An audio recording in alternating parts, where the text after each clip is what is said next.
Good evening, everybody, and welcome to the Corporate Scrutiny Committee meeting of Tamworth Borough Council. I would just like to remind everybody that the meeting is being recorded and live broadcast. First item on the agenda is apologies for absence. We have apologies from Councillor Cooper and Councillor Pritchard. Are there any others to mention? No, I don't think so. No. Next item is minutes of the previous meeting held on the 24th of August. They're here for approval. Has anyone got any comments or amendments, or can I request a mover and a seconder, please? Okay, Councillor John Harper to move. Any seconder, please? Councillor Simon Goodall. Okay, we'll sign those as a true record. Thank you. Item number 3, declarations of interest. Please can I ask whether there are any interests to be declared? Over to you.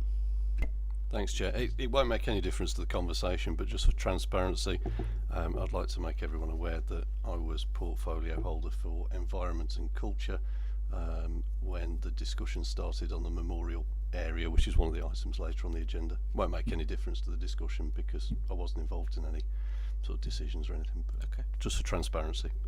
All right, thank you very much. Any others? No. Okay. That moves on to Item 4, update from the chair. There's one item, I'm just looking if it's anywhere else on the agenda. No, there was a question at the previous meeting from Councillor Pritchard to Stephen Garner around the investment policy. And Councillor Pritchard was going to give an answer back today, but as he's not here, I'll just read a little section out and then I'll forward it on to everybody afterwards. So Stephen Garner agreed obviously that the return is low, but that you can't really compare general investment with treasury management, and that the strategy by the council is a reflection of the council's low risk appetite, aiming to keep treasury investments short in duration to cover cash flow needs, and it's got 2 key objectives which are around security and liquidity, and the current strategy achieves those essentially. And whilst the interest rates are low, they're set by the Bank of England, not by the council. So yeah, the question was really comparing general investment with treasury management, whereas they can't really be compared. And this, Stefan's provided quite a detailed report into the detail of the council's approach, so I'll forward that on to anyone. If you've got any additional questions off the back of that, then we'll ask Stefan at the next meeting. Okay. Yep, Simon, council people. Thank you, Chair. Just to say that some pretty strident comments were made at the last meeting, and the report clearly bears out the fact they weren't justified. So I hope that that will also be recognised, because I think yourself and at least one other councillor was saying, well, this is ridiculous compared with what I can get on my investments, and actually at the audit committee the Treasury management team were congratulated on the work they did. So I'm glad now to see that you say me plus one other. Well, I thought it was you because you supported it. Okay, well, we can always have a look at what was said. But the key point that I wanted to make was that the somewhat sort of, I'm looking after the interests of Tamworth ratepayers is a very bland and easy statement to make, but actually it wasn't borne out by the actual explanation on the night or in fact since. Yeah. I hope that will be taken note of by people who maybe need to look at things rather than look for sound bites first. Yeah, well, we'll see you'll see that in the answer anyway. But yeah, what I supported was getting an answer. Chair, with all due respect, if I want to make an opinion in a meeting, I don't need you to tell me whether it is important or not that I offered an alternative interpretation. You'd be suggesting that I that bit you and I can disagree on. Yeah. But as I say, it's not important that we got an answer. What I'm saying is that members need to think and not just look for sound bites. Thank you. Yeah, okay. I think it is important. If a member in here wants an answer on something, I think it is important. So we'll have to agree to disagree on that point. Well, it's also a case that he was raising questions about the conduct of the portfolio holder, which was actually previous, the other Councillor Pritchard, given the date of the actual contracts. So I think one needs to think these things through. That's all. Yeah, you can take that up with him if you've got an issue with that. Next item, item 5, responses to reports of the Corporate Scrutiny Committee. I presented the report that we had before on the Disabled Facilities Grant to Cabinet recently, which we saw on the 24th of August, and the Cabinet agreed that we should raise that through the County Councillors to try and get the formula looked at for Tamworth. So they're in agreement with that. They approved the recommendation. Yep. As one of the county councillors, Chair, could I ask you whether the county councillors have discussed the request from Cabinet yet? It has been raised with the group, yeah. With Group the of county councillors, yeah. yeah. That's why I just thought you were in a very good position to tell us. Thought we might as well get an update. Yeah. Thank you. Thank you. Yeah, it was raised this week. Thank you. Next one, item 6, consideration of matters referred to the Corporate Scrutiny Committee from Cabinet or Council. It's not really one referred to us, but we've later on, when we look at the work plan, there are some items that we've added, some work streams of reset and recovery as potential items to the work plan that we potentially weren't being covered elsewhere. So that's just one to note for later. Item 7, forward plan, is to consider whether any future items on the forward plan which this committee would like to consider. I don't propose there is from my view, but has anyone got any differing view on that? No? Okay, so that takes us on to the main items. The first one is update on implementation of housing repairs contract. So over to Paul Weston, the Assistant Director for Assets, please. Thank you, Chair. Appreciate the fact that we're now 18 months into the new contract, but this report really relates to that first 12 months implementation phase that was raised. As you're probably aware, we had a contract in place previously with Waits Living Spaces. That came to a natural conclusion March 2020. And following some discussions that went through the Cabinet process around future delivery of the repairs project and repairs for housing, it was agreed that we'd actually let a new 10-year contract for the delivery of repairs across the housing, and it also picks up non-housing stock. At the same time, it was also agreed that we'd bring call centre back in-house. So where previously the contractors took all of the repairs calls, it was decided that we would take more control over that and bring it back in-house. So at the same time as implementing the new contracts, we also set up our own in-house call centre through our customer services team. Process went through an EU compliant and public contract regulations compliant tender process, obviously because of the size and value of it. And we also involved tenants in the selection process for those contractors, so it was a proper formal tender process. The end outcome of that was the contract was awarded to NG. They are now changing their name to Equans as part of their internal restructuring, but that it's still the same company effectively. Large company employing about 17,000 staff in the UK, and that side of the business largely provides housing type maintenance in the housing sector for both local authorities and registered providers, housing associations. As you'll probably appreciate, with the contract starting on the 1st of April 2020, it was basically just after the initial lockdown was for COVID was announced. So it was an interesting process of commencing a contract, not particularly what we call normal for this type of thing. Despite that, it was up and running on the 1st of April. Contractors were ready to go. They were ready to attend jobs. We did limit the service initially to dealing with only emergency repairs, whilst we got all the measures in place that were needed so they could work safely in properties. By around about June, they were sort of expanded into sort of more categories of work, so they were doing more of the urgent type works and some routine works. And then by August, it was delivering back to a full service, so they're actually delivering a full repair service by August.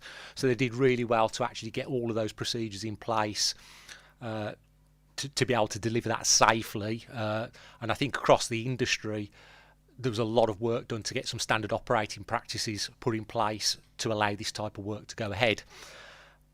Also, good credit to our call centre team, who did an awful lot of work around contacting tenants prior to work starting on site to make sure that they were ready for the works, that doing all the sort of pre-COVID checks with people to make sure that it was safe to go into properties, and I think that really did help us get sort of good access rates and enable us to manage the service properly.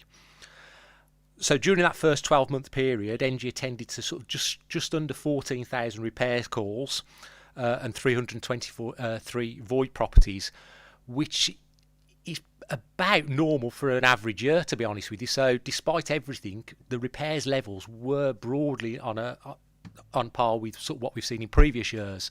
We were sort of unsure, to be honest with you, what COVID would do to the repairs, whether people would not report stuff. But it doesn't seem to have happened that way. And because we were able to get up and running with a safe working practices quite early on in the process, it did mean we were actually able to do all of those repairs and not build up a large backlog, which I think is what happened in some areas of the housing sector. And we were being constantly contacted by government to do returns around sort of impacts of COVID on the repair service. And I think, fortunately, it didn't impact on us that much in terms of our ability to deliver. But that, like I say, that is really credit to the contractor for actually putting those safe methods of working in place for us. Satisfaction levels have been kept high. We've got right first time of around 94%. We record satisfaction on a month-by-month basis, and it's varied between 90 and 97%, but across the board, it's just over the 90 when you average it out. Complaints, typically with repairs, you'll always get complaints because people want replacements rather than repairs, and we're not always able to deliver what people want for the service, but it's around about 8 per month on the complaint, so it's not. It's not high, but obviously there's room for improvement there. And across the sort of suite of key performance indicators that we measure, they've performed consistently high. There are issues across the industry at the moment in terms of materials and labour supply. Again, with ENGIE being a large company with a really well-established supply chain, they've been able to keep on top of that so far. But it's something we just have to keep a watching brief on because it's something that's not really within our control on that side of stuff. ENGIE also deliver gas servicing for us, and again, right from the outset of the contract, despite COVID, that was one area on the compliance side that we sort of made sure we kept on top of. Again, there was debate even with the HSE around what was required on that, and I think there were different views in terms of whether we should be doing gas servicing or not. We took the decision to carry on doing gas servicing for people. And again, what that's meant is our gas servicing rates remained high throughout the COVID period. And I think they completed around about 3,800 services and just over 3,500 repairs on gas and installed 200 new boilers. So again, we've worked with our tenants to make sure that we could deliver that service safely. It has increased the workload in terms of additional cleaning and PPE requirements for operatives going on site. But I think certainly the feedback we've had from tenants is that's been seen as a positive, that we've taken sort of their health and safety seriously in doing the works, both in terms of actually doing things like gas servicing, but also the way we've conducted the works for people. As you might be aware, there were some changes to the way services were delivered across the sheltered housing schemes, with scheme managers being less site-based and more remote-based and doing their welfare visits or welfare calls remotely. Under normal circumstances, they would do a lot of health and safety type checks around the sheltered housing buildings. So it was decided that rather than them doing it, ENGIE would pick that work up for us, and they did those for quite an extended period. And again, that was another service that wasn't really part of that initial procurement process, but they were able to provide for us by having that resource available, and again doing all of those health and safety checks and keeping us compliant in that area. One area where we've probably not been able to deliver some of the things we would have liked to have delivered is around social value. For those who aren't aware, for any public sector contracts now, you have to consider social value requirements around that, particularly on large contracts, and that's how sort of the use of contracts and sort of public spending can contribute to the sort of that wider social value for the area they're working in. Again, despite COVID, they have done some work around that. So they've created some apprenticeships. They've created additional employment opportunities within their own company. They've done some pre-employability workshops. And the total value of investment calculated using a standard method is around about £300,000 for the year, which isn't insignificant, really, all things considered. Obviously, some of the things we would like to do around sort of that more tenant engagement and sort of more interactions with tenants clearly couldn't happen because you can't have those face-to-face meetings. Going forward, those are the sorts of things that will start to happen, and we can sort of start engaging more with those tenants. At the moment, ENGIE are looking at developing some how-to videos on DIY. So it's basic DIY tasks, predominantly for those sorts of repairs that we don't do under our repairs policy. So that's to help tenants sort of do stuff for themselves. And also, I suppose, in an emergency, how to things like turn your water supply off, so until a contractor can get there to you. So again, that's just another thing they're doing as part of that added value and social value element for us. Call centre side, as I said, again, set up during COVID, so it was all remotely set up. Some staff tupied across from the Waits contract. There were other staff we took on directly as part of this, and there were some of our own staff involved in this. So Ali Millard and her team worked sort of, quite tirelessly sort of through those sort of probably from December through to April, getting everything set up. And again, they were able to start on that 1st of April, taking repairs, deploying them to the contractor, but more importantly, doing a lot of those sort of health and safety type checks pre-contractor turning up on site, so that contractors were able to get into properties safely and do work in properties safely and work through the tenants to sort of gain safe access to properties. One of the other reasons we wanted to bring that service back in-house was around some of the qualitative assessment of the service.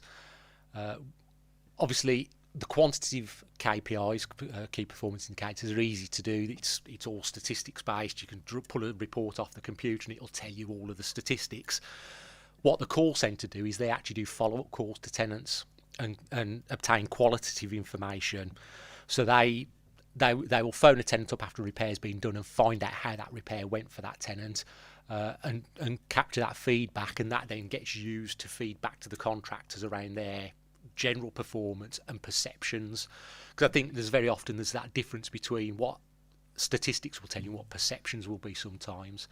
And again, generally very positive feedback so far through that process. But I think it's adding real value to the service we provide, because what it does do is it gives you some of that qualitative information to work with, rather than just sort of looking at just raw numbers. Again, throughout the process, our own repairs team, we have project officers who sort of work doing void inspections, post inspections. Where there are, I suppose, more complex issues on site, they will go out and do site visits. They continue to work throughout that first COVID period. Obviously things have started to return to normal more recently anyway, but they work throughout that to make sure that service continued to be delivered safely, and that tenants were getting the service that was needed to keep the properties in a good state of repair. Obviously moving forward, social value is going to become more of a requirement, and we want to do more around that social value, in particular the stuff that involves tenants and sort of that wider community.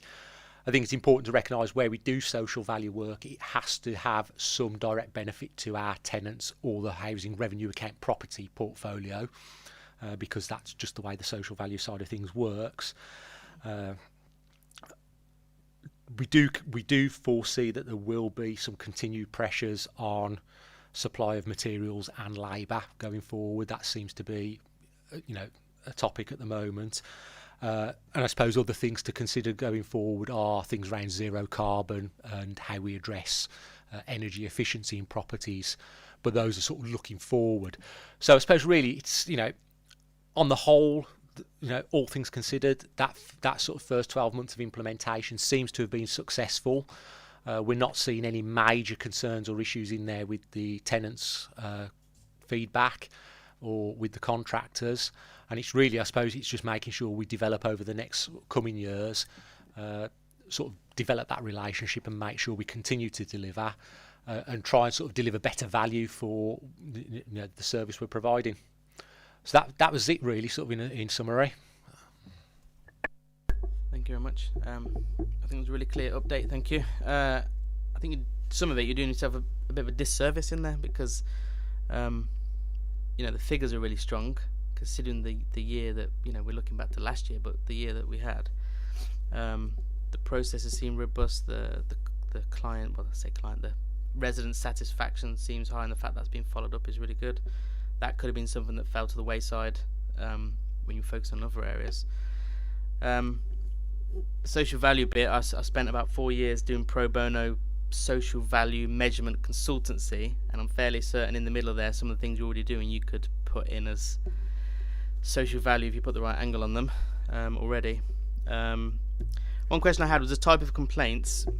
Do you label them? Do you have the root cause of that complaint? So we say that it's often a repair and people are, it's not the repair they wanted. If we can see the root cause of it was always not the repair they wanted, then it's less a thing to be concerned about. But if it's, do you label them? I'm assuming you do, but just could you answer that, please? Yes, Chair.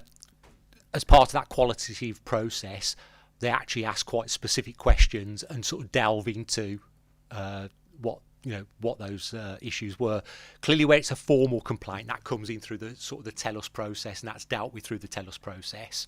But when the customer services team do their callbacks, they also capture sort of that general feedback that then feeds into it.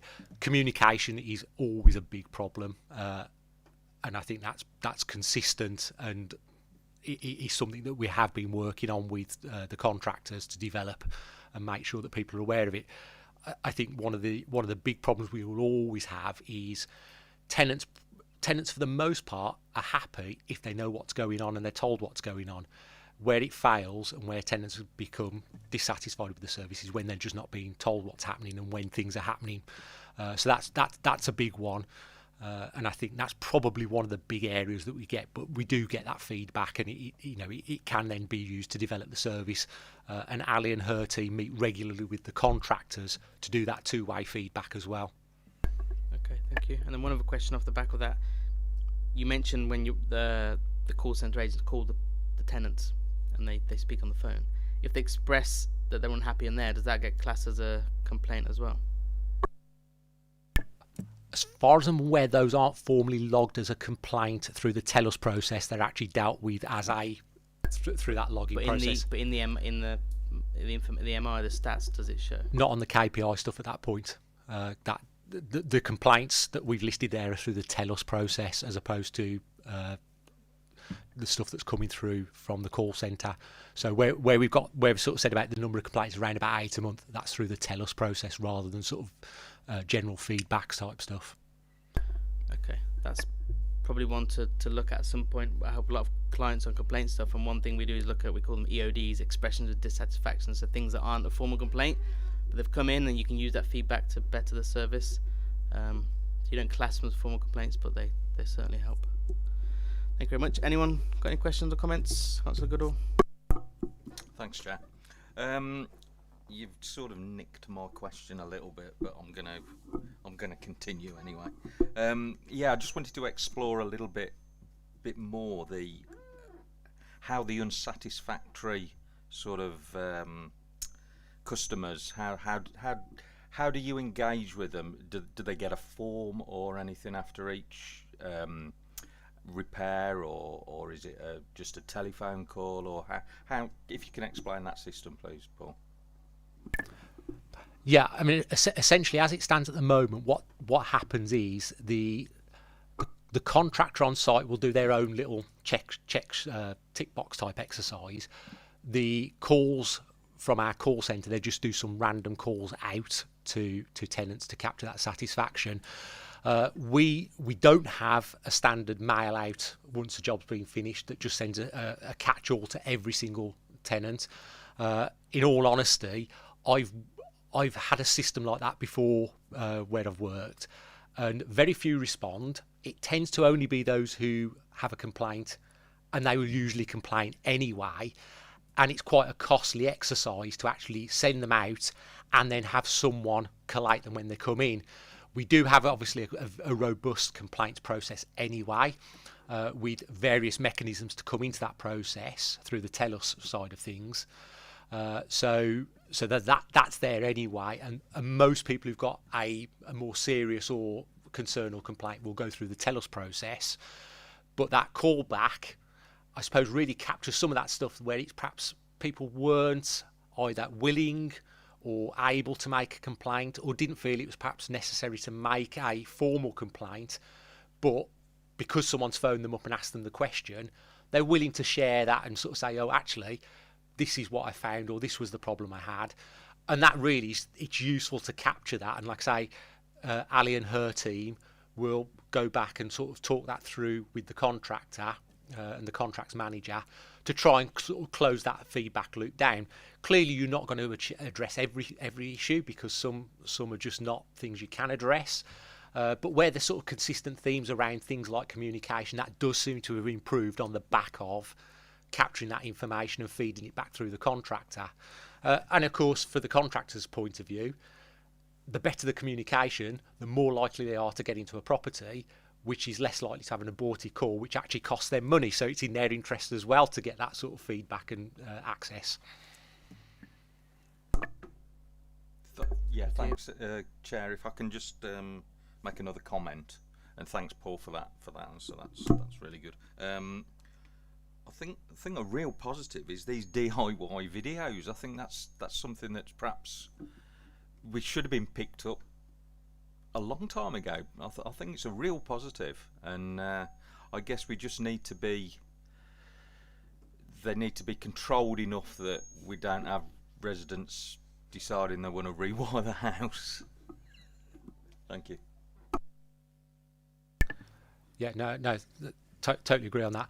In the past, we did have, and in fairness to Waits, when they were our contractor, they actually did a few sessions down at the High Rise Social Club where they actually did some live demonstrations for people. And again, it's very basic stuff. It's, bleeding a radiator, how to reset the consumer unit, those basic things, unblocking a drain. So the sort of stuff that shouldn't need any real skills, isn't likely to cause anyone any harm or danger, sort of prevents, I suppose, an immediate risk to people, and just sort of to help themselves out. But yeah, totally agree, it needs to be done in a controlled way that sort of doesn't give people sort of, the thought that they can go out and just sort of, rewire the house or, start fitting lights, because that's the last thing we want people doing, servicing their own boilers and stuff like that. But yeah, and like I say, when we've done them at the High Rise Social Club, they did prove very popular. We're going to ruin my usual excuse of I don't know how to do that because they're going to have videos. Councillor Ford was next. Thank you very much. Paul, you kind of stole some of my thunder with that answer regarding live sessions as they were. Are there plans, if I can share a couple of questions, are there plans to reintroduce it through NG, or is it a historic thing we used to do with Waits that we don't plan on bringing back? There's no reason why we can't bring it back. I mean, obviously at the moment it wouldn't be appropriate. Recognising, of course, that not everyone has access to the internet, so putting it onto YouTube and sort of linking through our website won't necessarily capture everyone. Certainly NG would be happy to work with us, and like I say, I think to some degree some of these things actually help us out, because if people can stop, turn a stop tap off, for example, and stem a leak before it actually causes too much damage to a property, that helps all of us out. So the tenant benefits by not having the property flooded, we benefit by not having the property flooded. But certainly something, I think NG, if we engage with them through certainly the social value element of it, they'd be happy to pick up for us. Yeah, thank you. I was going to bring up the fact that it might help tenants maintain their properties. You mentioned a widely known video sharing project. I would be a bit hesitant to support it going on that formula. I cannot imagine anything more frustrating for a resident who's potentially got a water leak and wants to know how to turn their water off, with having to sit through two 30-second advertisements. That would drive me up the absolute wall. you mentioned that Engie are planning on doing it with us. Are they planning on doing it across a national project that the other operators they've got would have access to, or is it a sole project for us? Honest answer is I don't know. I mean, obviously it's been done on the back of our project for us, and I know they've been working with our comms team, but whether they'll then sort of basically use what they've done for us and roll it out across others, they may well do, because why wouldn't they? I mean, if it works, if it works for us, then other housing providers are going to be in a very similar position, so it would make sense for them to. But like I say, at the moment it is being done on the back of our project. Last one, if I can, Chair. And yeah, just finally, I'd recommend us not using YouTube and finding another method of hosting that won't have advertisements for the reasons I mentioned previously. Yep. Okay, thank you. Councillor People, please. Thanks, Chair.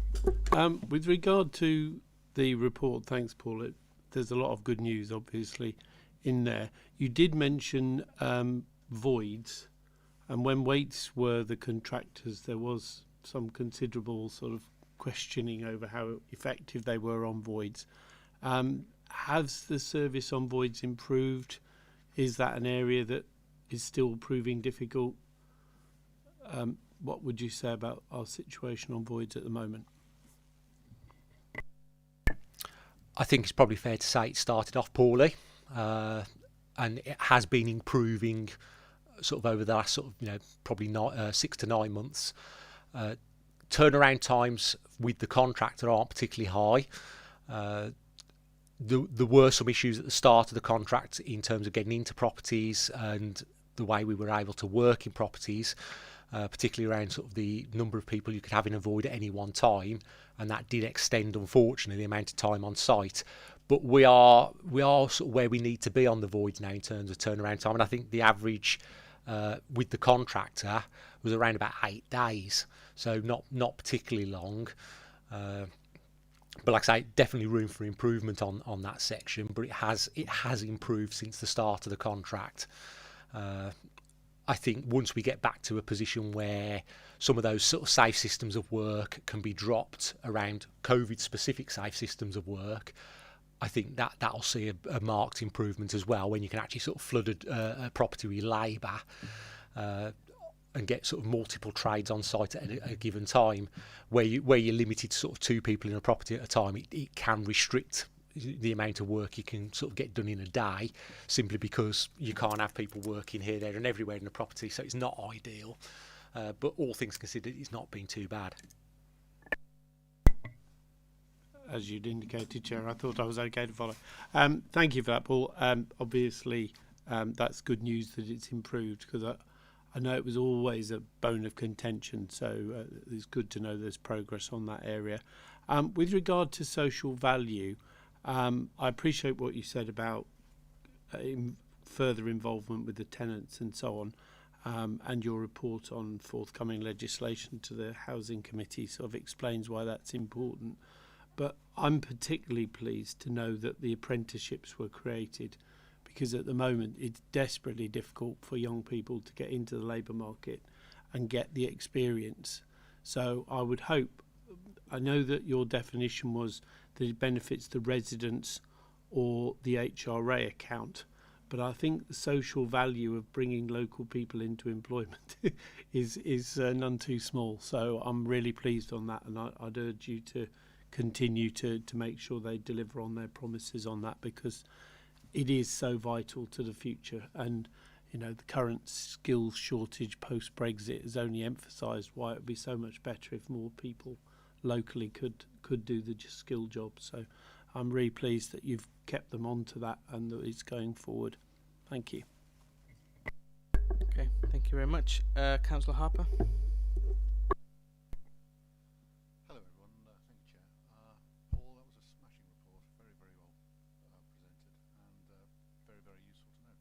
I'm just listening to, it was coming into my mind, you were talking about complaints from tenants and so forth, and it just occurred to me, I'm sure you log them all in a sort of way, but have you got a sort of a lead time? What's the most predominant, what's the biggest complaint you get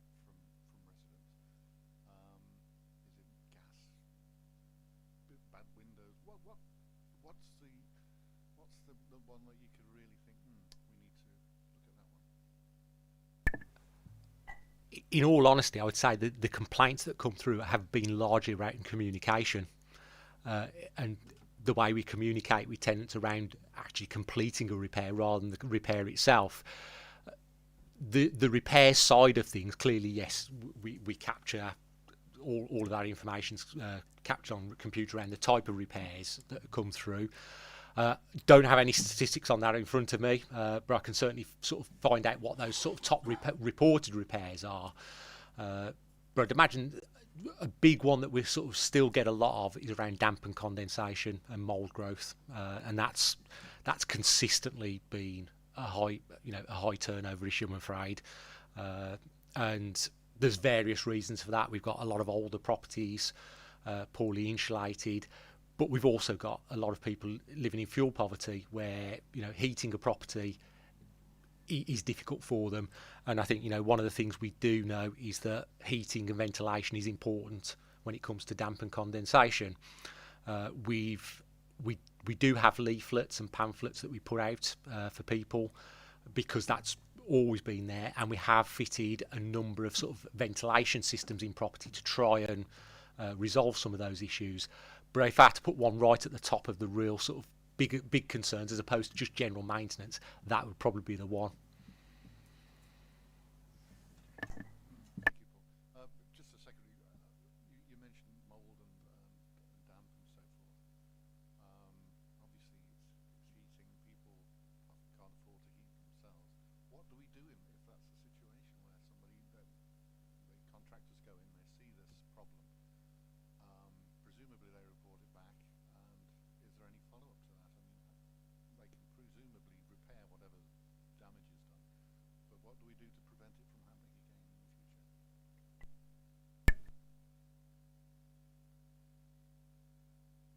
Oh, sorry.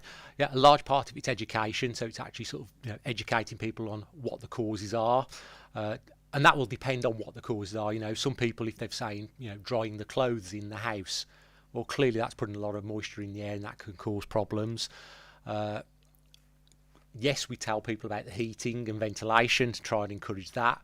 We have installed sort of whole house ventilation systems that push air through the property to try and provide additional ventilation. That does help. We look at things like insulation where that could be appropriate, but there are in some of our properties that we've quite limited measures that we can take. If all of those things are being done but people aren't heating properly and aren't ventilating properly, there'll always be some difficult areas. But I think as we go forward, I mean, some of the more difficult properties, some of them the non-traditional types, they will need looking at, and particularly as we approach that zero carbon agenda, again, insulation and different forms of heating, but clearly fuel poverty will always be an issue there in terms of people being able to heat their homes, and that's quite difficult for us to do anything about that really. But like I say, education is an important part of it. Thank you. Thank you, Paul. Chair, I wonder if I can just make a suggestion that at some future meeting we do have some information on the types of repairs and the number of times. I don't know how these things are logged, but basically what I'm looking for is a pattern. If there's something that's often being repeated, whether we can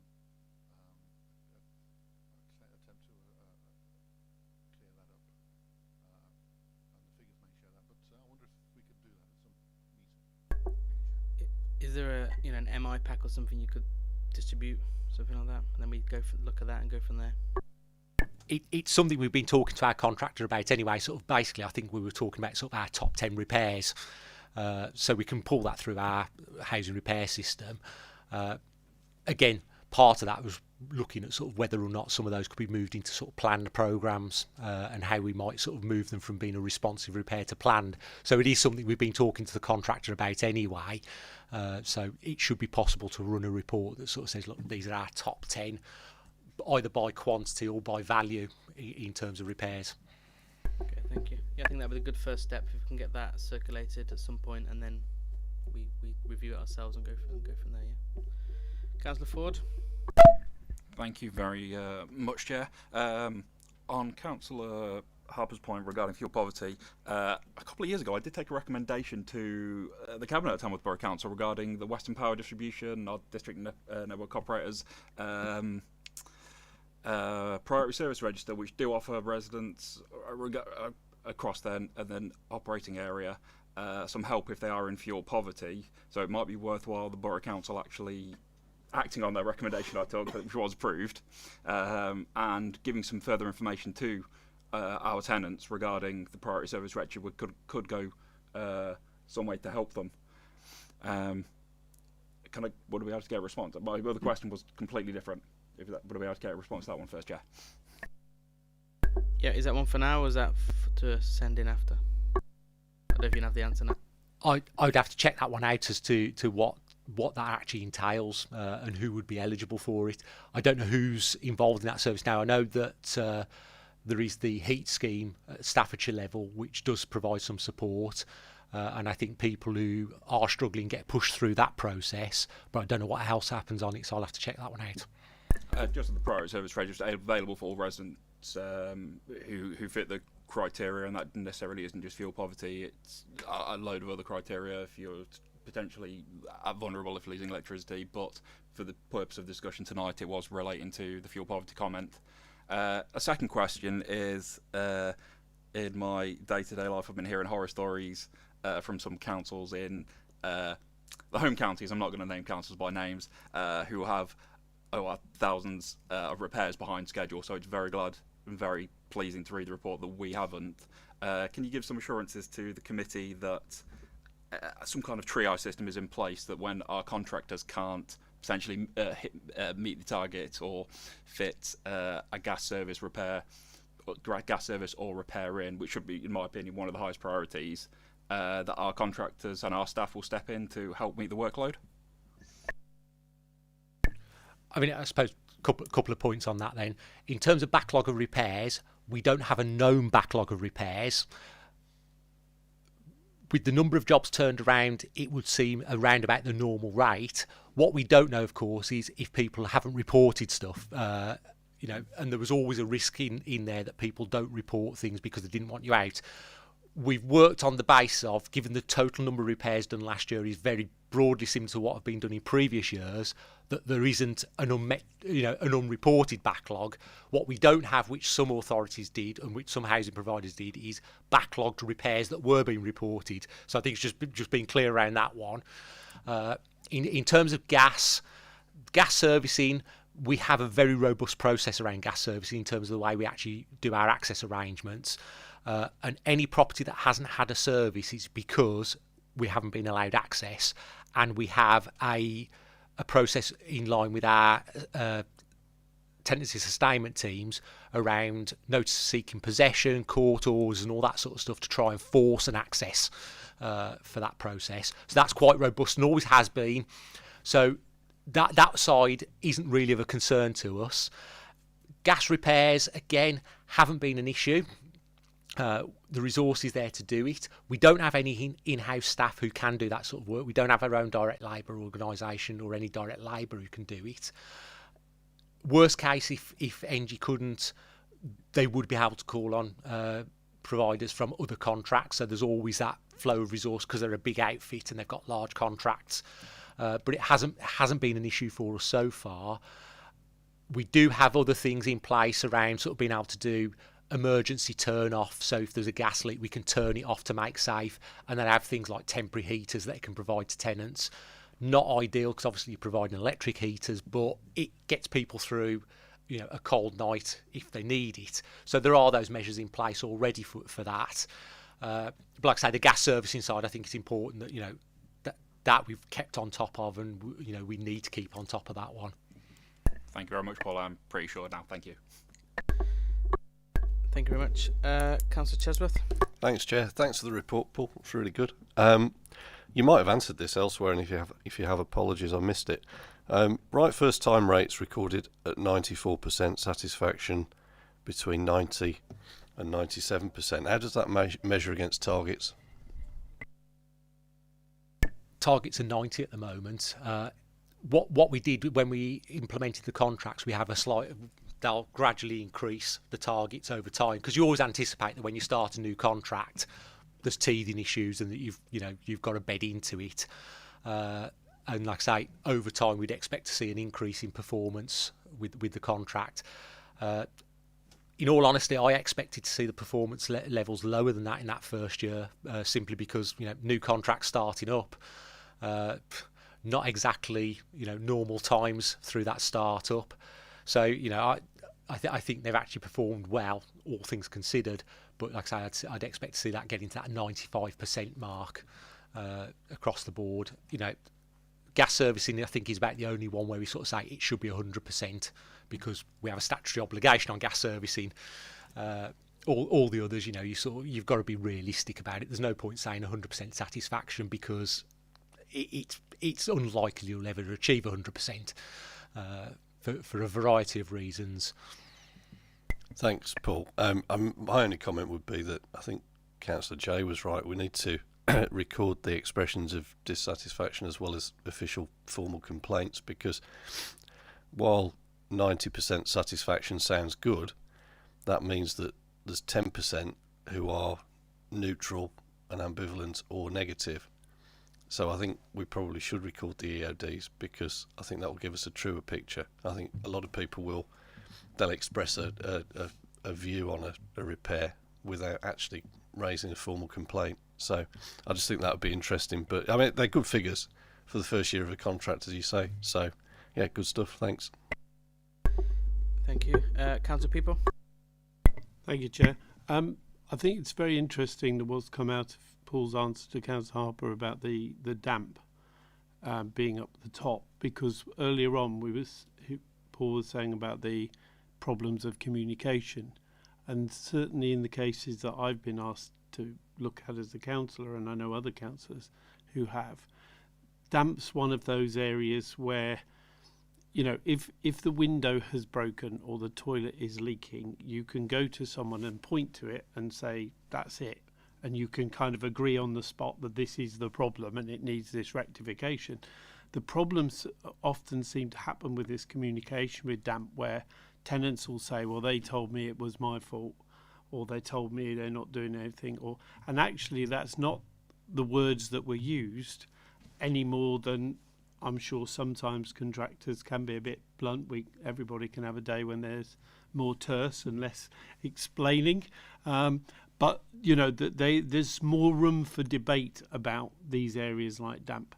But I do think that what that means, and certainly I'll take to the housing subcommittee, is that Paul identified that particularly older properties where there is limited insulation or limited ability to install insulation will be the ones where that will occur most, and those will be in certain pockets, and also then reference to some of the newer properties and the style in which they were built, and therefore the time scale one can anticipate that damp will start being an issue in that type of property.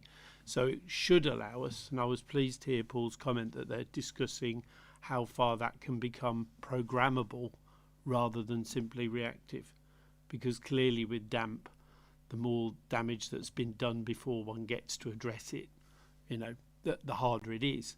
I remember one of the first cases I dealt with as a councillor was unfortunately a tenant who lacked the skills to understand what needed to happen and were innocently doing more damage without realising it.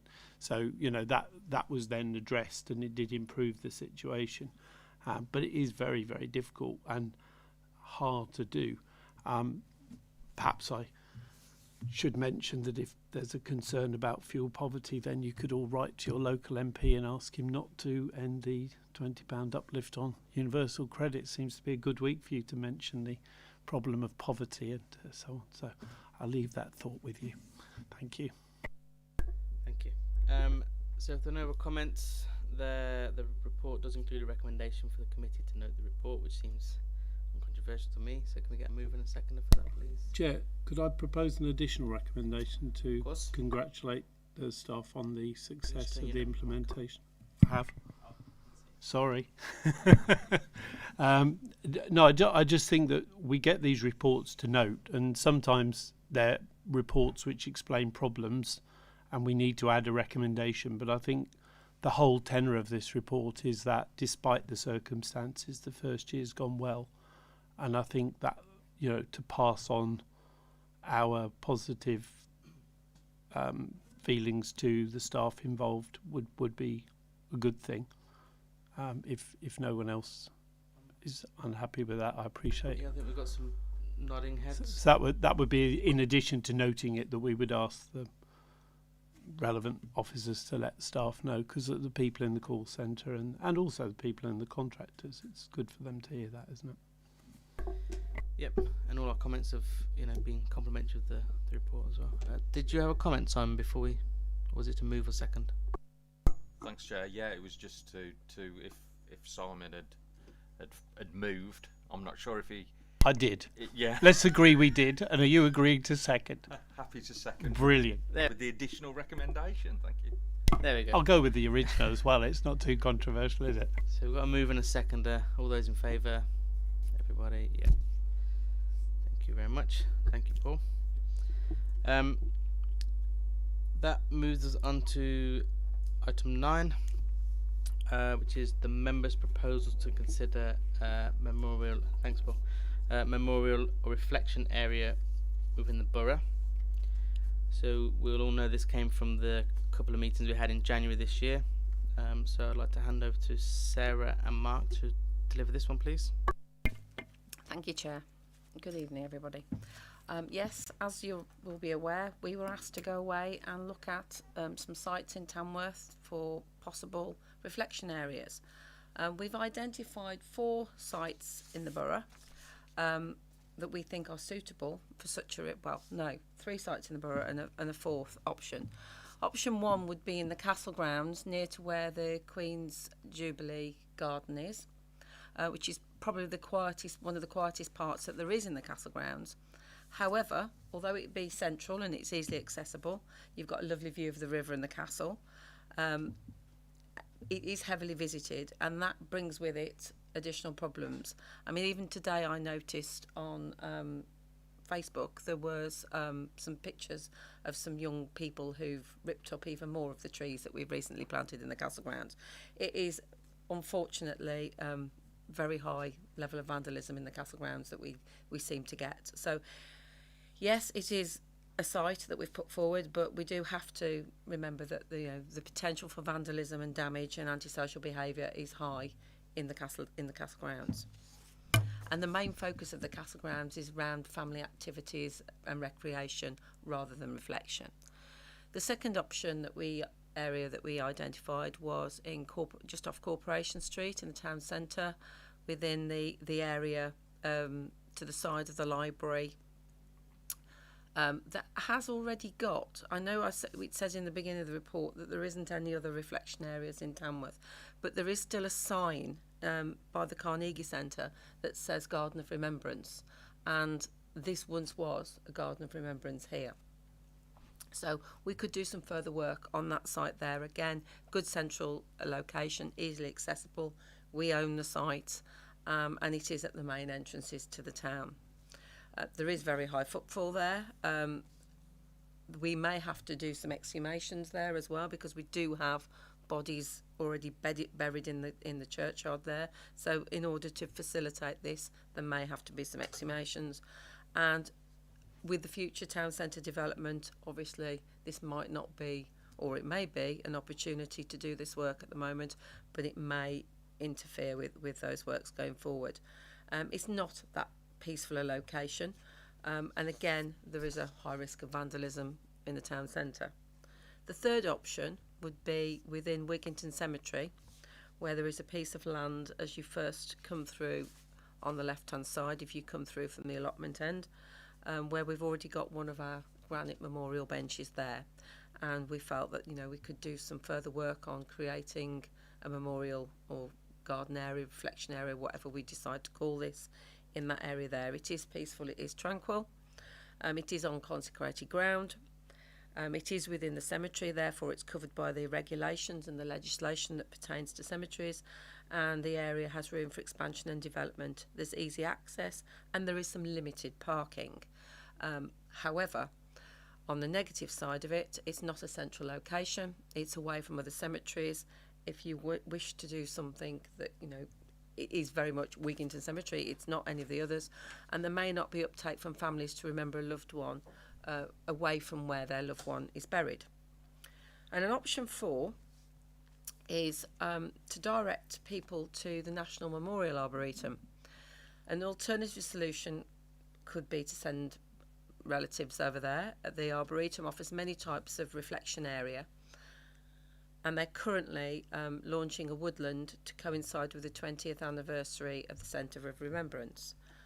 So that is something that we could do. It's peaceful and tranquil environment. Its purpose is reflection and remembering. It's bespoke grounds. Its longevity is assured. Plenty of parking. It's a secure site and there's no entrance fee. However, there may not be any uptake from families in Tamworth to go outside of the borough for this. It may be considered impersonal, and car parking charges apply, I do believe. So those were the 4 areas that we looked at. The desire for a memorial area in Tamworth is currently unknown, and to date there's been no public consultation on this matter. The current uptake of the memorial plaque scheme is little or non-existent, which leads officers to believe there's a significant risk in pursuing any new memorial area without any consultation. Should members wish to pursue any of the options, the increased footfall and visitors may require additional parking at Wiggington. There is no car parking in the other areas. Wiggington, the car park is small, has limited capacity and is accessed through a housing estate. Expansion is not currently possible on the existing car park as it serves the cemetery and the allotments.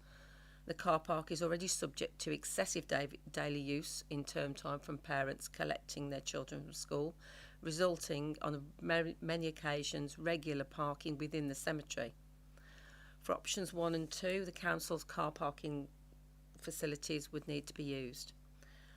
There are financial implications for options 1, 2 and 3. However, regard to option 4, there's no implication to the Borough Council.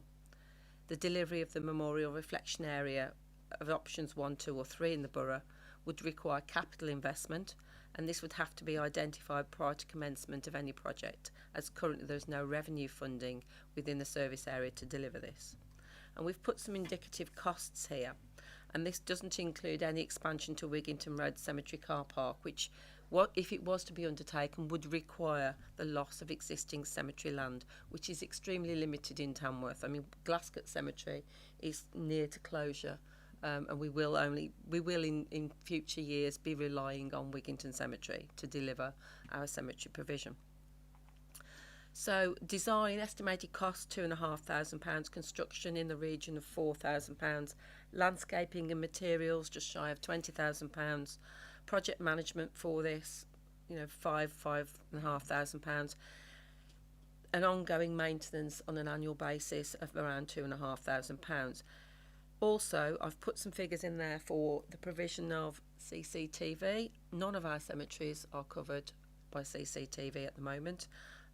Parts of the town centre are, but none of the sites that I've identified there have direct surveillance all of the time. They do have CCTV, but it wanders, it moves about, so we don't have anywhere that's under constant CCTV. Obviously, to put in CCTV is extremely expensive, and current estimates are in the region of £50,000 per site,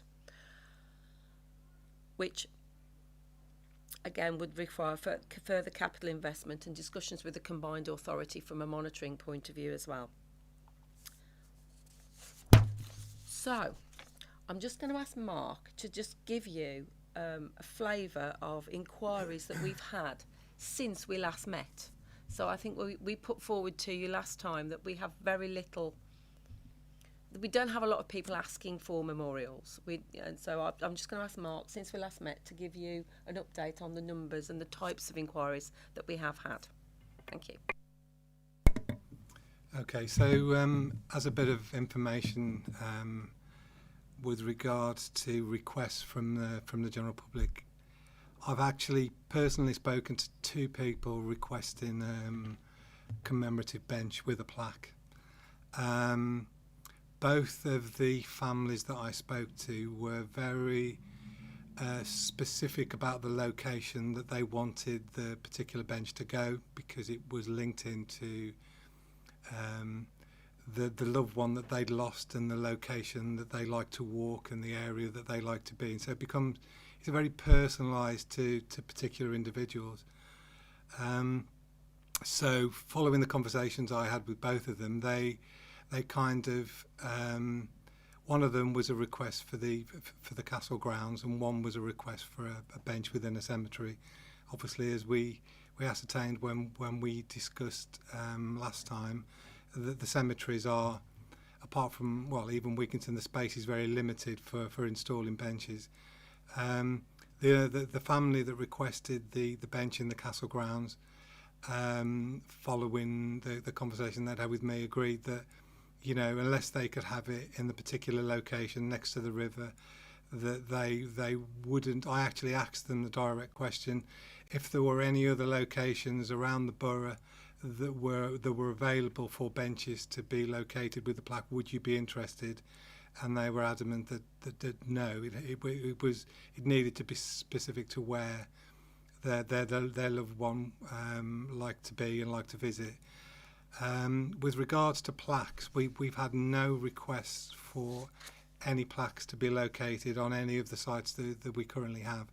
So as Sarah touched on, we do have benches within a couple of our cemeteries where we offer the option for plaques, and we've had no requests for any plaques to be placed on any of the sites that we currently have in place. Thank you, Mark. I'm happy to take any questions if anyone's got any questions. Okay, thank you. Yeah, Councillor Harper. Sorry. Councillor Ford first. Thank you very much, Chair. What would be the estimated cost of a consultation exercise to gauge the interest? To be honest, I don't know. I suppose it depends how large your consultation project is. You know, it could be from a few hundreds to several thousands, depending on the media that we use, the methods we use, and how wide we take that consultation. Thank you, Councillor Goodall. Thank you, Chair. It's not so much a question, just a set of comments, really. I think personally, I'm not convinced a memorial garden in any form is something I wouldn't be in favour of. I think has been outlined that that people have very personal views over things like this, and I do feel that, well, we haven't got the space in Wiggington. I mean, that's been laid out on a previous discussion that land effectively has to put it bluntly, has more value in burying bodies. And I know that sounds quite blunt, but I think that's just a fact. And I think we tend to open ourselves up to pockets of memorials, or a memorial to this, to that, to something else, and I'm not particularly in favour of it, so I'm just going to make that comment for the moment and leave it at that. Thank you, Councillor Harper. Hello, that was a lovely report. I must admit, when I saw this, I'm a new councillor, so I wasn't party to any of the discussions that went on and the idea. But when I read through this report, I thought that's very, very interesting. like Councillor Goodall, I do think it's a very, very interesting suggestion. My own personal opinion is that Tamworth hasn't dealt well with its memorials. If you look around the church, the back of the church, the ancient churchyard there, where they dug up all the grave markers in the 1950s and placed them around the walls. They placed them for pavements, and they used them for car parking cars. I thought that was a pretty lousy way to treat a memorial. Likewise, the Aldgate Memorial. There are several, I know the memorials well, there are several mayors of Tamworth there with smashed memorials around the edges of the Aldgate Garden of Rest that it's been called since the 1950s when it was set out. So we haven't done terribly well regarding that. I have, over many years, as I'm sure we all have, attended so many funerals. I loathe and abhor Sutton Crematorium because I've said goodbye to so many dear friends there. One of the things that the memorial does, though, is they place memorial stones in the gardens. You have to pay for them, and they set them all out. And what they do, I think it's after 10 years, or 5 or 10 years, if you don't pay them again, they remove them and just throw them away, which I think would be I find that too hard and too ruthless to even contemplate, but I think it's a very bad thing to do. So, given the fact that many people now are cremated rather than buried, most people I would suspect are cremated rather than buried, we've got, unless you go to Sutton Coalfield, which is where most people have their plaques, there isn't anything to do. There's nowhere else to put them. So my suggestion would be, going on from this, that if we could establish, I don't know, something, maybe a wall of memory or a wall of remembrance or something like that, whereby we set a plaque onto a wall, onto a beautifully made wall, at a location that is quiet and dignified and away from the horrors of the world. I think that would be hugely used by Tamworth people, despite the fact, because we've never had anything like it. That's the reason we're not getting anybody ask for them. Location-wise, the Arboretum is, of course, out of the question. It's not in Tamworth, in my view. And the Castle Grounds, it's a public park. You can't have a quiet reflection area in a public park where people are shouting and enjoying themselves and doing whatever they do.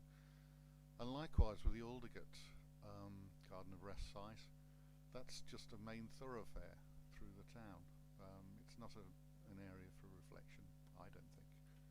Which leaves us with the Wiggington Cemetery,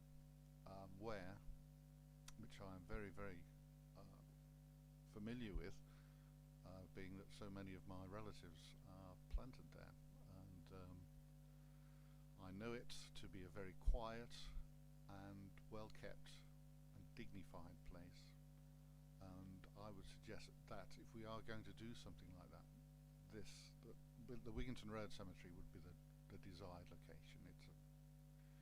It wouldn't take a huge amount of ground to produce something like this, and but I think,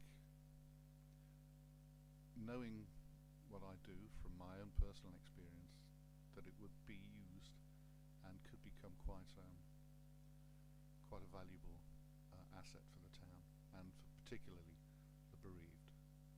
So I would hope we could perhaps look along those lines. I would certainly suggest and back anything along those lines. Thank you. Thank you, Councillor Harper. I'm going to say a few points of mine before I hand over to Councillor Goodall. We've seen there's a low uptake of the plaque scheme already. We've heard that people, and we know from what we discussed in January, that people want the benches of the memorial next to where the person's buried. We can't do that, we've already established that. there's already a memorial area to the Carnegie Centre, was it you mentioned, that's not used, or no, it's not really well known. So we're at risk of doing something and then having low usage of it anyway. It's a motive if you remove bodies that are buried there already. It's going to upset people. It's a motive if you destroy it after X number of years, like you mentioned, 10 years, unless people pay again. It's a motive if people vandalise it. It's a motive if you say your bench has been damaged, you need to pay for it, or whatever the situation is. So risk, in my view, is a risk causing more issues by trying to fix something where there isn't necessarily, no one's calling out for it. We agreed before that the policy would be reviewed in our cycle where it wasn't before. So my personal view would be you look at this within that cycle. So it might be that what we think now is not what people think in 5 years' time, 10 years' time. If there's suddenly been a lot of influx of requests or whatever, you might look at it differently when you review it in line with the review cycle, with my view. And also, it doesn't feel the right time to be adding extra expense and extra ongoing maintenance for something that's going to have low usage, would be my view. Councillor Goodall. Thank you, Chair, and I'll concur with many of those points. I feel a gravestone is a memorial, and whether you're buried or cremated, I think it's most usual that you're still put in the ground and have a gravestone, and I see that as a memorial, certainly from relatives that and friends that I've lost and wish to go and remember. I understand Councillor Harper's point about a wall, and that might look quite nice, but this wall in 20 to 30 years time potentially is going to be massive, and if you put it at Wigginton, it's on the outskirts of the north of the town. That it alienates the rest of Tamworth. I feel I just don't see it as a path forward personally, and I'm not sure I would support any consideration for a consultation, really. Thank you. Yep, thank you. I agree that the wall. It's in theory it's a good idea. That's not to shoot it down, John, but in theory it's a good idea. That's what we looked at. That's what we proposed to look at this in the first place. It's valid to look at some kind of memorial, but I think from the update we've had today, we're just creating another problem or kicking the problem down the road or something, to give us an issue further down the road.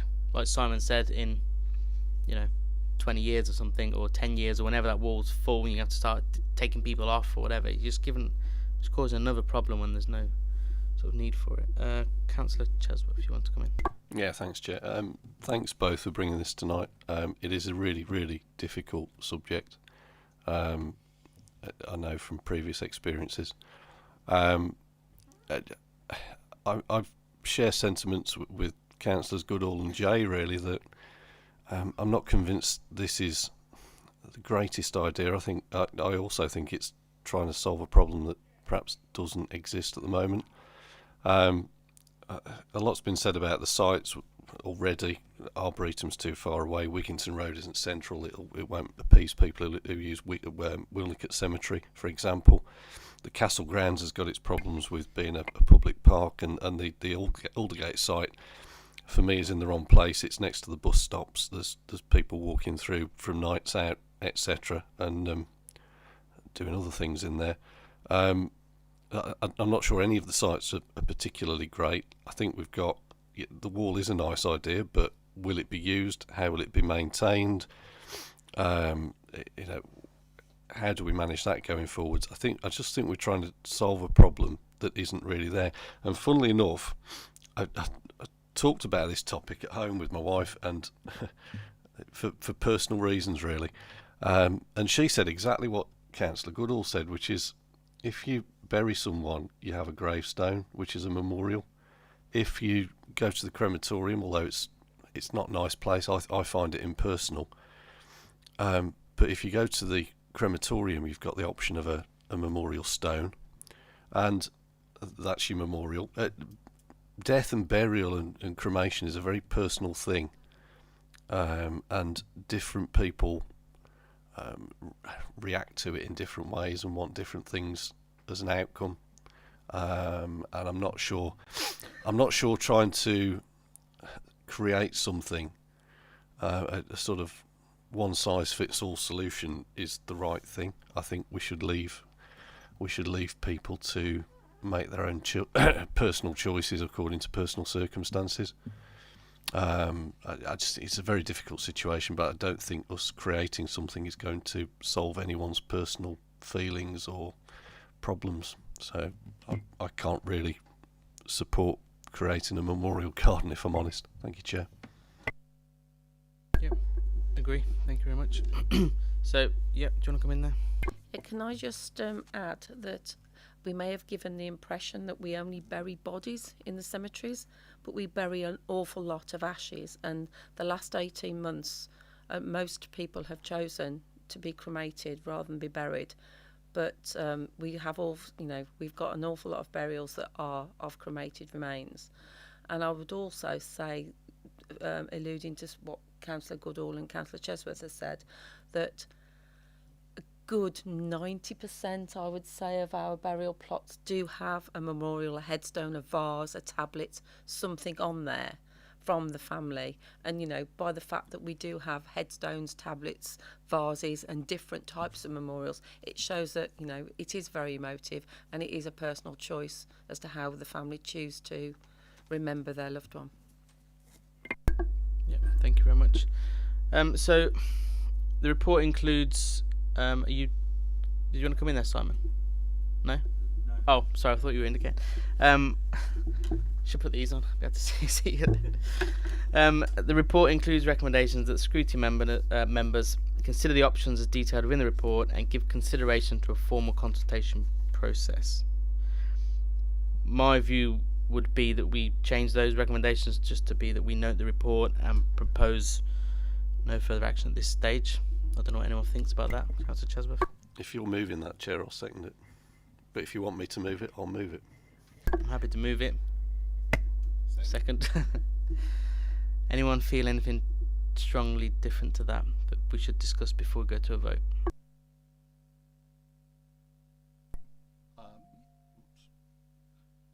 I note all the comments that you've made, and they're all, beg your pardon, all very valid points.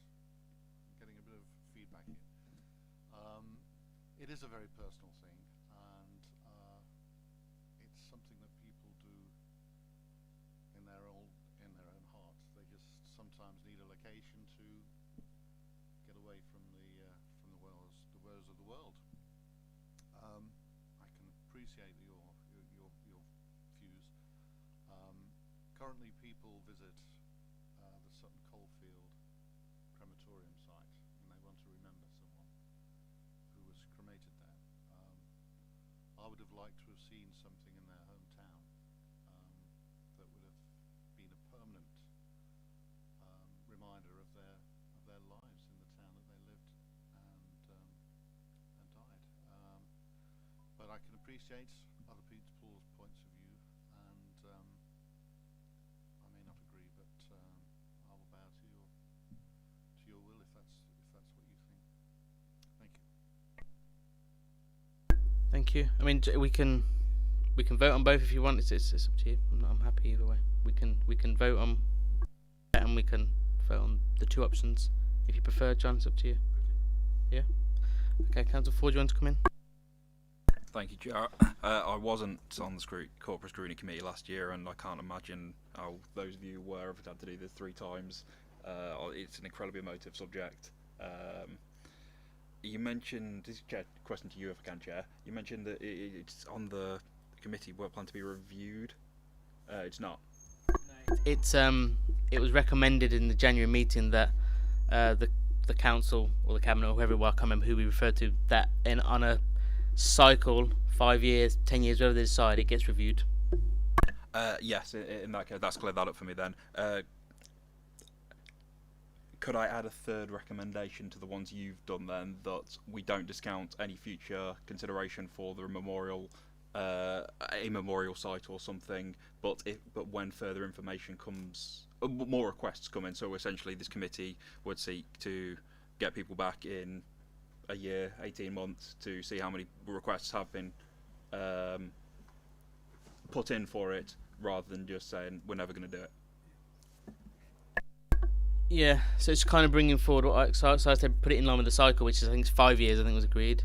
So you think do it sooner than that? I think if this committee takes it upon itself to review it at a frequency more higher than that, if more evidence comes about, we might there might be bigger support for it. Plus, it gives people the option to potentially request it and give further building an evidence base. As Councillor Harper suggested, he believes it might be very popular. But we've got no evidence to support that, and without the cost of a large wide-scale consultation. Sounds okay to me. Any nodding heads, council people? Yeah, Chair, just to be of assistance, when we, as you said, we agreed that it would become part of the rolling programme, because one of the issues was it had not been reviewed, and that was of itself an awkward thing. So, I mean, if we agreed tonight that we would bring forward the next review from, say, I think it would be 2024, I think it would have been, because it was, 2026. If we said we'd bring it forward to, say, 2023, then that would enable a bit of an evidence base to be established, because one of the things I was conscious of in the report was that when we met last January, one of the things that came up as a bit of a surprise to members was that actually plaques were not being requested, let alone anything else. And therefore the fact that they're still not being requested, I'd have thought the committee would need 2 or 3 years of evidence of some change in demand. So if we brought it forward to then, that would be, I mean, for me it's hypothetical because I won't be here after May, but on the other hand, it's neutral. It's a suggestion from someone who's just trying to reflect the balance between two sets of views. I think if we said 2023, that would be meeting Councillor Harper's concern that it doesn't disappear off the agenda, but it would reflect the evidence to date, which is that there's no reason to change the policy at the moment. So it's kind of meeting everybody halfway. Otherwise, I will support the 2 resolutions you moved and Councillor Jesua seconded. Well, I agree that ticks all 3 of our boxes. Maybe I don't know if Councillor Harper agrees. Councillor Ford, do you want to comment? I'm just happy to accept the alteration to the recommendation, the third recommendation that Councillor People put across. He put it a lot more eloquently than I could ever hope to achieve. So, Councillor Harper, did you want to vote on the original one, or are you happy with that middle ground there? Thank you, Chair. I would like to back Councillor People's suggestion. I think that's a very, very good way of not doing anything at the moment, but it's there, and we're not going to lose sight of it. Thank you. Okay, so we recommend. I think, Chair, Councillor Ford would like to be credited with having made a suggestion, albeit that he was kind enough to suggest I'd improved on it. But I don't want too many of the controlling group falling out between each other over whose idea it was. For Councillor Harper, that's what we do in here. So we propose, and then the doctor in the room says it more eloquently, and then we go with that. That's how it generally works. Councillor Goodall, you want to come in? Thanks, Chair. You can tell I'm retiring. Just quickly, I'm not even convinced we need that extra recommendation, as it is already agreed for us to review it. I don't believe there's ever been a time scale when we were going to review it, so we could bring it back at any point anyway. But I'm happy either way. Yeah, I think the time scale was not for us, but for, I don't know if it was Cabinet or Council to review it within 5 years. It is actually us, Chair. Oh, is it? Okay. Good. Glad you're here. There we go. Thank you. Yeah, so I agree. So we note the report, agree there's nothing to nothing to action at the moment. However, recommend to Cabinet that we bring it forward from 2026 to 2023. Chair, can I just say it's not the Cabinet. Committee is asking to review the policy in 2023, and therefore it will fall into the work plan. It's not the Cabinet's decision whether we look at things or not. It's one of the principles of scrutiny. No, absolutely. But let me just check. So the phraseology, 1 second. I would suggest, is that the committee move that we put it on the work plan for 2023 and then leave it at that. Let me just check with Joe here. So was it a Cabinet or not before? My understanding was that the cemetery's policy would have a review provision in it for it to be reviewed as a policy in 5 years from when it was, and that policy would then go to the authorising, which is probably Cabinet or Council, I'm not sure which it would be, and that what we were looking for here, but maybe I've misunderstood, is that review period would be brought forward to 2023.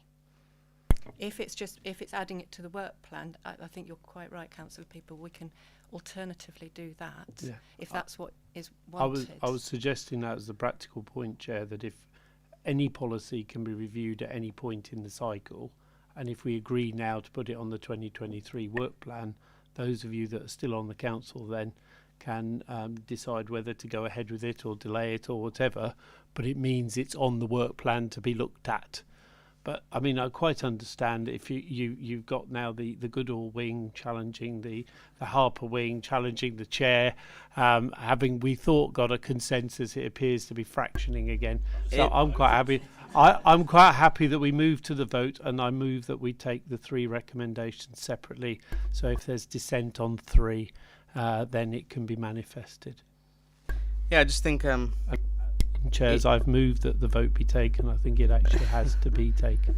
It doesn't. It just doesn't have to be as it reviews it. That's the thing. We could see it on the work plan that it's been reviewed in 3 years' time, and then we could decide as a committee, we do want to see that again, or we could just not want to see it again. That's what I mean. It doesn't have to be this committee necessarily. So, what are we going with? Are we going with? Chair, I move the vote. Under the procedures, the vote. So you're changing your recommendation then, because I moved that we one. vote on the first, second, and third, but that we do it separately to allow people to express themselves. The first, second, third of what?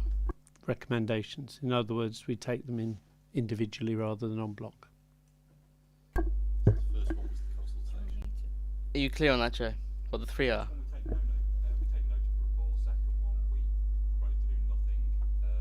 All right, so you're classing that as it's okay. And the third one was the one that had about 20 people contributing. Yeah. Yeah. You ready? Clear? Can I just summarise them and we then vote on each one? Please do. Yeah.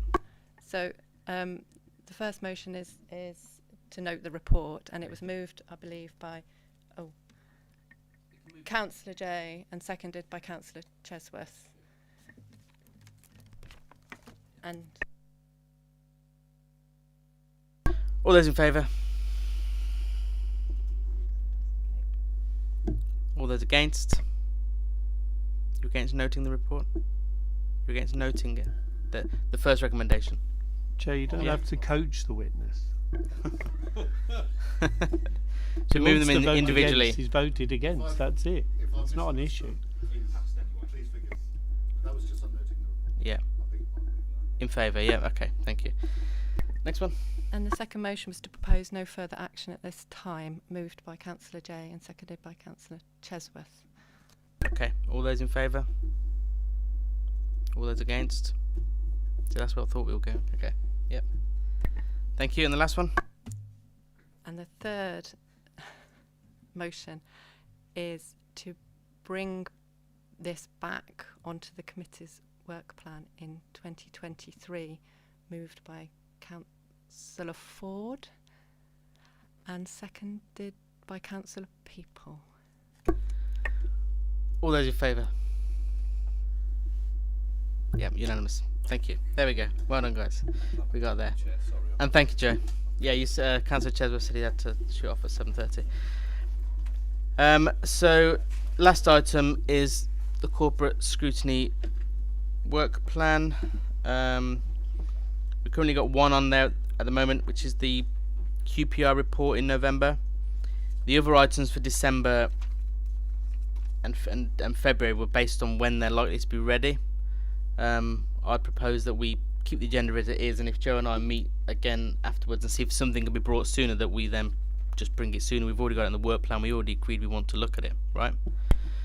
Chair, if I may, with regard to the quarterly report, we usually get a report that includes uptake of benefit for universal credit and for issues of indebtedness and so on.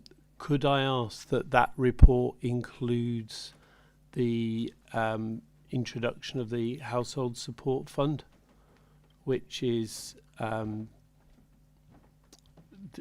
has been announced, but like all these things, and it doesn't matter which government, you know, the big figures announced of X million pounds across the country, but I would be very interested to have in the report how much actually is allocated to Tamworth and how that money is going to be used, you know, because all these schemes, you know, there's always the how and the who's eligible and that sort of thing. And I thought it would be kind to give advance notice. I'd like to see that included rather than just ask it on the night. So Yeah, I'd Joe, ask for that being there. we got that down. Yeah. Okay, so is everyone happy with that approach? Yep, brilliant. Well, thank you, Sarah, and thank you, everybody. And I'll close the meeting at 19:32. Thank you very much.